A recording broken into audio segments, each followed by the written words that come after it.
Olá, eu sou Ivanilda e juntamente com as colegas do curso de graduação em licenciatura em matemática, Klein e Tamra, vamos falar sobre derivadas complexas, conteúdo da disciplina de variáveis complexas. Hoje nós vamos falar sobre as equações de Cauchy-Riemann e as condições necessárias para que uma equação seja derivável, contínua e holomorfa. Se nós considerarmos uma função f definida no subconjunto ou no próprio conjunto dos números complexos, assumindo valores de números complexos, nós pegamos um z e levamos ele à função f de z. Como a escrita de z é z igual x mais yi, a função f de z deve ser escrita na forma f de z igual u de xy mais iv de xy, onde u e f são funções reais.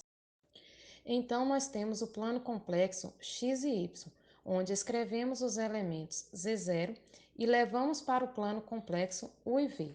Se uma função é derivável no ponto z0, a derivada de f de z0 existe, então suas derivadas parciais derivada de u em relação a x, derivada de u em relação a y, derivada de v em relação a x e derivada de v em relação a y também existe, e esta função é contínua. As funções complexas precisam satisfazer condições para que ela seja derivável no plano complexo.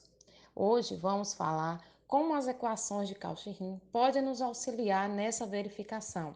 Através dela, podemos identificar se uma função complexa é derivável, holomorfa e analítica. Se uma função complexa é derivável, podemos dizer que ela é holomorfa em pelo menos um ponto. Se esta função for derivável em todos os pontos, dizemos que ela é analítica e holomorfa em Z0, ou seja, ela é derivável em todos os pontos. As equações de Cauchy-Riemann nos diz o seguinte: a derivada parcial de u em relação a x deve ser igual à derivada parcial de v em relação a y, e a derivada parcial de u em relação a y deve ser menos o valor da derivada parcial de v em relação a x. Vamos mostrar, através das equações de Cauchy-Riemann, como identificar se uma função é holomorfa e analítica e se ela é contínua no plano.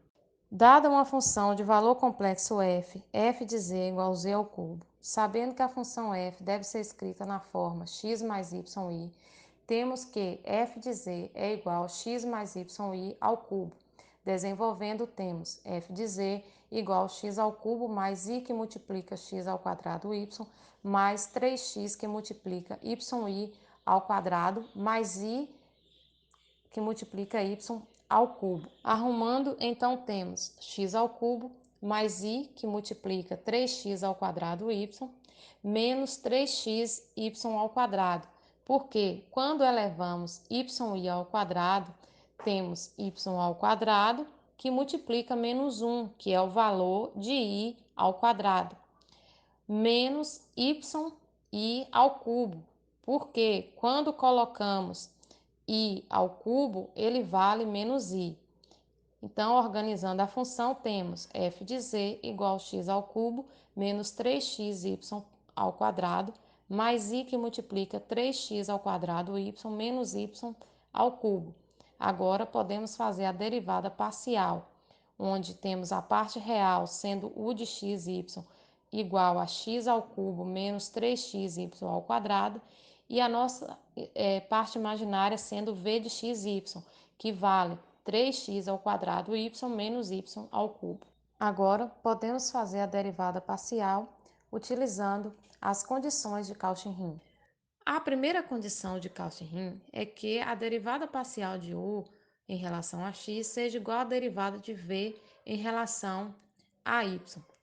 Então, nós vamos derivar primeiro u em relação a x, temos que u é x ao cubo menos 3x ao quadrado.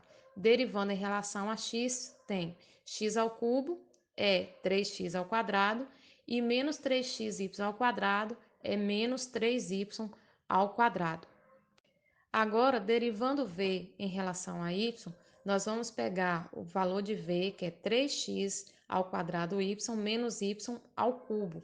Então, derivando, vamos ter 3x ao quadrado y fica 3x ao quadrado e menos y ao cubo fica menos 3y ao quadrado. Então, derivando u em relação a x, nós temos o valor de 3x ao quadrado menos 3y ao quadrado, e derivando v em relação a y, nós temos 3x ao quadrado menos 3y ao quadrado. Então, a primeira condição de Cauchy-Riemann foi atendida. Então, já podemos afirmar que nesse ponto, essa função é holomorfa. Para ser uma função analítica, ela precisa ser em todos os pontos. E para que ela seja holomorfa em Z0, ela também precisa ser derivada em todos os pontos. Então, vamos usar a segunda condição de Cauchy-Riemann para verificarmos essa condição. A segunda condição de Cauchy-Riemann é que a derivada parcial de u em relação a y seja igual a menos o valor da derivada parcial de v em relação a x. Então, temos que u, já sabemos, né, que é x ao cubo menos 3xy ao quadrado. Então, derivando em relação a y, x ao cubo é zero e menos 3xy ao quadrado é menos 6xy. Derivando v em relação a x, nós temos que 3x ao quadrado y é 6xy e a derivada de menos y ao cubo é zero.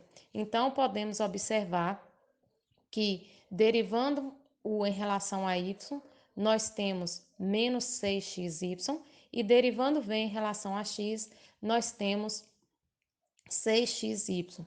Então, nós podemos observar que o valor da derivada parcial de u em relação a y é contrária à derivada de v em relação a x. Então, a segunda condição de Cauchy-Riemann também é atendida.